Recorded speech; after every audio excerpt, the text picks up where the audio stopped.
အားလုံးပဲမင်္ဂလာပါကလေးရန်ကုန်ရဲ့စာပြုတ်စာဆိုတဲ့အစီအစဉ်လေးရနေပြီးတော့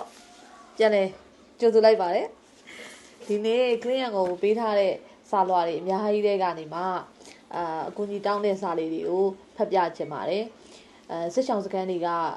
ကျမတို့ဒီ2021ကနေစပြီးတော့အခု24 25ပေါ့နော်2025ရောက်လာတဲ့အချိန်မှာစစ်ကြောင်စခန်းတွေပို့ပြီးတော့များလာတယ်လူဦးရေတွေလည်းပို့ပြီးတော့များလာတယ်စစ်ဆောင်လူဦးရေတွေတိုးလာတယ်ပေါ့နော်တိုးလာတဲ့အလျောက်ကျမတို့တွေက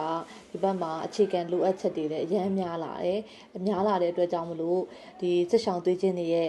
လိုအပ်ချက်လေးတွေကိုစခန်းလိုက်ပေါ့နော်ကျမတို့စီအကူအညီတောင်းလာတဲ့ဟာလေးတွေကိုဖတ်ပြသွားမှာဖြစ်ပါတယ်ဒီစာလေးကကြတော့ကျမတို့ကလင်းရန်ကုန်ထံမှအကူအညီတောင်းခံခြင်းဆိုပြီးတော့ဒါစစ်ဆောင်ကော်မတီများဆိုပြီးတော့စစ်ဆောင်စခန်းတစ်ခုကနေပြီးတော့ပေးပို့လာတဲ့စာလေးဖြစ်ပါတယ်ပေါ့နော်တရားတော့စစ်ဆောင်စခန်းရှိစစ်ဆောင်ပြည်သူများကိုပြစ်မထားပဲအခက်ခဲအမျိုးမျိုးချာမှကျမတို့စစ်ဆောင်ပြည်သူများကိုအစဉ်အမြဲပံ့ပိုးကူညီပေးသောကလင်းရန်ကုန်မှအဖွဲ့သားများကိုအထူးကျေးဇူးတင်ရှိပါသည်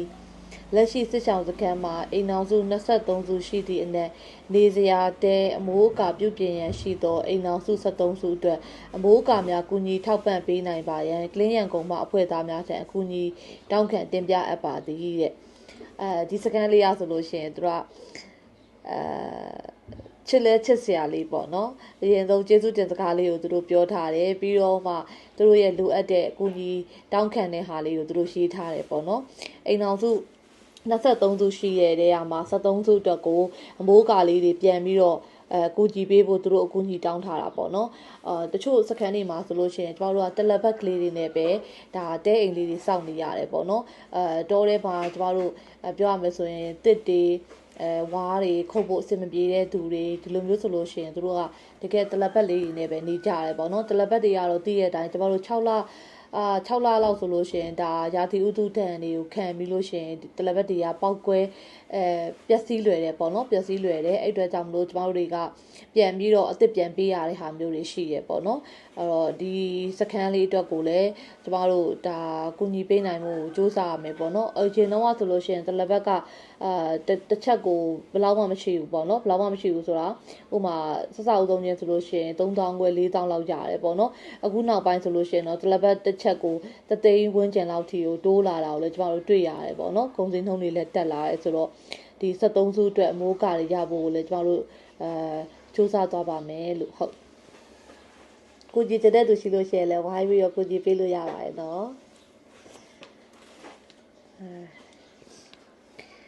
ဒါလေးရကြတော့ကျမတို့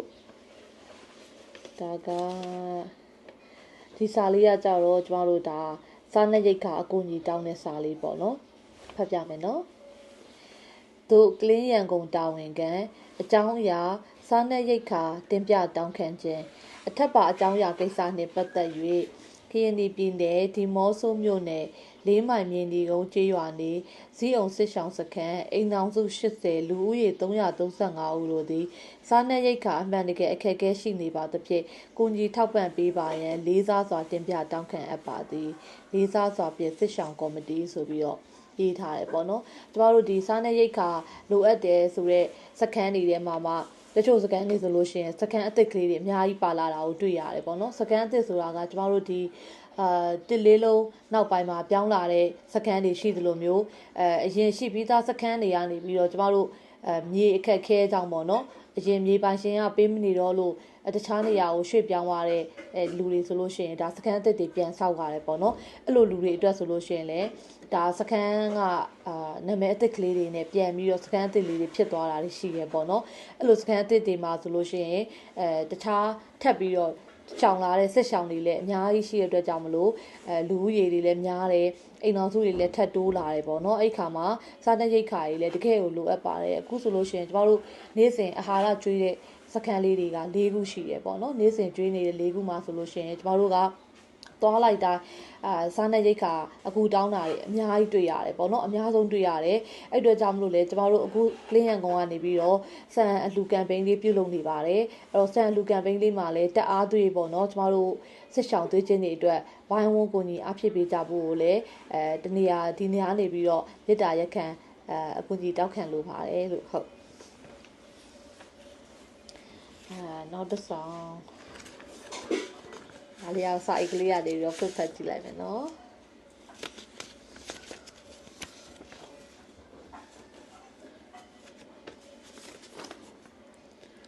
စုကလောင်စစ်ဆောင်စခန်းနဲ့စုကလောင်စစ်ဆောင်စခန်းနဲ့တို့ကလင်းရန်ကုန်တာဝန်ခံဆရာမများတဲ့ဒီမော့ဆိုမြို့နယ်ဝါတော့ခိုရွာတဲ့အုပ်စုဝါတော့ခိုရွာတဲ့စုကလောင်စစ်ဆောင်ကံမှာလိုအပ်နေသောစာတင်ကျောင်းအားစောက်လုပ်လှူဒန်းပေးပါရန်တောင်းခံခြင်းတဲ့အထက်ပါအကြောင်းအရာနှင့်ပတ်သက်၍စုကလောင်စစ်ဆောင်ကံတွင်အဆောင်တစ်ခုကိုဝတ်ပြုခြင်းအစည်းအဝေးခန့်မှပြုလုပ်ခြင်းနှင့်စာတင်ကျောင်းဖြင့်အသုံးပြုနေရသည်မှာခက်ခဲနေပါသဖြင့်ကျောင်းဆောင်တည်တံ့ဆောက်လုပ်ရန်လိုအပ်နေပါသည်ထို့သို့လိုအပ်နေသောကျောင်းဆောင်တဲ့အားကလင်းရန်ကုန်မှတာဝန်ခံဆရာမများထံကူညီဆောက်လုပ်ပေးပါရန်လေးစားစွာဖြင့်ခံမှန်းခြေကုန်ကြစရိတ်ဖြင့်ပူးတွဲတင်ပြအပ်ပါသည်တဲ့စစ်ဆောင်ကော်မတီကျောင်းတာဝန်ခံကျောင်းကော်မတီဆိုပြီးတော့ရေးထားတယ်ပေါ့နော်ပြီးတော့တဲ့ခံမှန်းခြေကုန်ကြစရိတ်တွက်ချက်မှုတဲ့ခံမှန်းခြေမှာသူတို့လေးတွေကဘာနဲ့လှုပ်ထားလဲဆိုတော့ရိုးရိုးသွမိုးလေးရဲ့ဘေးရထရန်ကာရဲ့ပေါ့နော်ထရန်ကာရဲ့ကိုမှာတဲ့ပေးကျပုံမူတည်ပြီးတော့ကျမတို့ဈေးကွာသွားတယ်ပေါ့နော်ဈေးကွာသွားတယ်ကမန်းကုန်ကြစရိတ်ကိုပူးတွဲတင်ပြအပ်ပါသည်တဲ့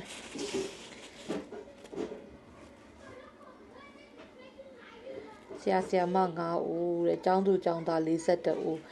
ကျောင်းသူကျောင်းသား42ဦးပဲရှိရပေါ့နော်အဲ့တော့ပူးတွဲတင်ပြတဲ့ဟာလေးကိုကြည့်လိုက်ပါမယ်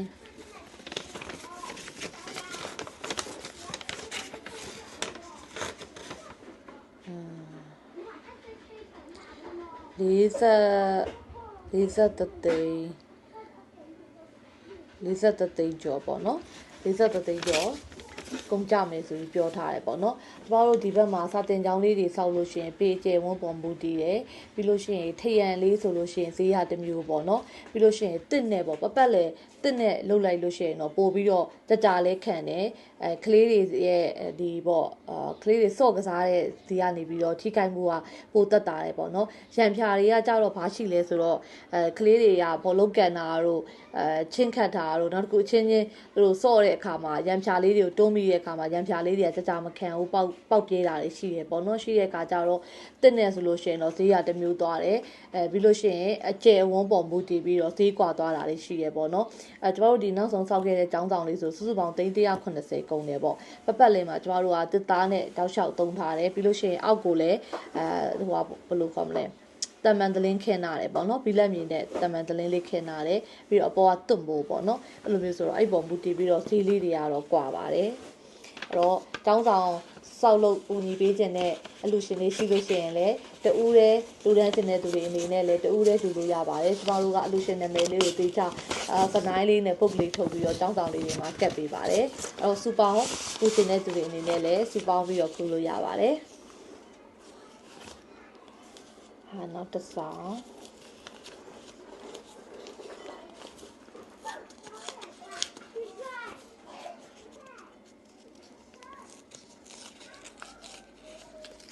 စာရေးလေးတခြားပိတ်ထားစာပြစာ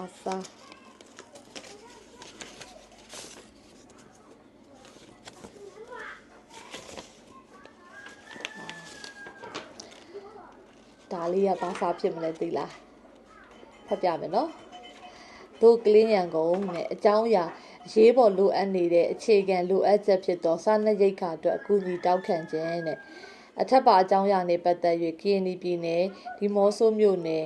ဟိုဝန်ကျေးရွာအုပ်စုလေတော်တစ်စစ်ဆောင်စခန်းတွင် စစ်ရှောင်မိသားစု82စုရှိ၍လူဦးရေ362ဦးရှိသည့်အနက်အလုတ်ကိုင်းမရှိဝင်ငွေမရှိသည့်အပြင်စားနပ်ရိက္ခာလာရောက်ပံ့ပိုးမှုမရှိသလောက်ဖြစ်နေ၍ယခုကလင်းရန်ကုန်အဖွဲ့အစည်းထံမှလေတော်တစ်စစ်ဆောင်စခန်းတွင်စားနပ်ရိက္ခာလာရောက်ကူညီပံ့ပိုးပေးပါရန်လေးစားစွာဖြင့်တင်ပြအပ်ပါသည်တဲ့လေတော်ကြီးစခန်းတာဝန်ခံဆိုပြီးတော့စားနပ်ရိက္ခာလေးကူညီတောင်းထားတာဖြစ်ပါတယ်အဲ့တော့ကျမတို့ဒီစားနပ်ရိက္ခာလေးတွေကလည်းခုနပြောသလိုပဲပေါ့နော်အခြေခံလိုအပ်ချက်တွေမှာပါတယ်လေးတက်တူကကျမတို့စာဝတ်နေရေးအတွက်ကိုဒါဖြည့်ရှင်းရတယ်ပေါ့နော်သမုတ်တရားဝန်သက်ထွားဆိုတဲ့အတိုင်းပဲကျမတို့ဒီဘက်မှာဆိုလို့ရှိရင်စစ်ဆောင်တွေရဲ့ကာလမှာအလုပ်ကိုင်းတွေမရှိဘူးဝင်ငွေတွေမရှိဘူးခက်ခဲတယ်ပေါ့နော်အဲ့အတွက်ကြောင့်တို့ဒါစားနပ်ရိက္ခာလေးတွေကျမတို့ပုံမှန်ဝေပေးနိုင်မှုကိုလည်းကျမတို့စူးစမ်းနေရပေါ့နော်စူးစမ်းနေတယ်စစ်ဆောင်စကန်ကျမတို့ဒီအနီးတစ်ဝိုက်မှာရှိတဲ့စစ်ချောင်းစခန်းဆိုလို့ရှိရင်အခု20ကနေ30လောက်ကိုကာဗာဖြစ်အောင်ကျမတို့လာဆင်ပေါ့နော်လာဆင်ဆန်တဲ့ရိတ်ခါတွေဝေပေးနိုင်မှုကိုစူးစမ်းနေပါတယ်အခုလည်းကျမတို့အကူအညီတောင်းလာတဲ့အကူအညီတောင်းခံလို့အများစုမှာတော့ဒါစားနပ်ရိက္ခာလိုအပ်တဲ့ဟာလေးပုံများတယ်ပေါ့နော်ပုံများတဲ့အတွက်ကြောင့်မလို့လက်လန်းမီပြီးတော့အလင်းမီပေါ့နော်မြန်မြန်ဆန်ဆန်ဖြည့်ပြီးကုနိုင်မှုတွေကိုကျမတို့ထပ်ပြီးတော့စူးစမ်းနေပါတယ်အဲ့တော့ကျမတို့ချစ်တဲ့ပြည်သူတွေအနေနဲ့လည်းကျမတို့ရဲ့တမြေတဲနေစစ်ဆောင်သွေးချင်းတွေအတွက်ပေါ့နော်အတက်နိုင်ဆုံးဝိုင်းဝန်းကူညီဖေးမပေးကြဖို့ကိုလည်းမေတ္တာရက်ခံလိုပါတယ်စားရအများကြီးပဲပြင်စားစဖက်အောင်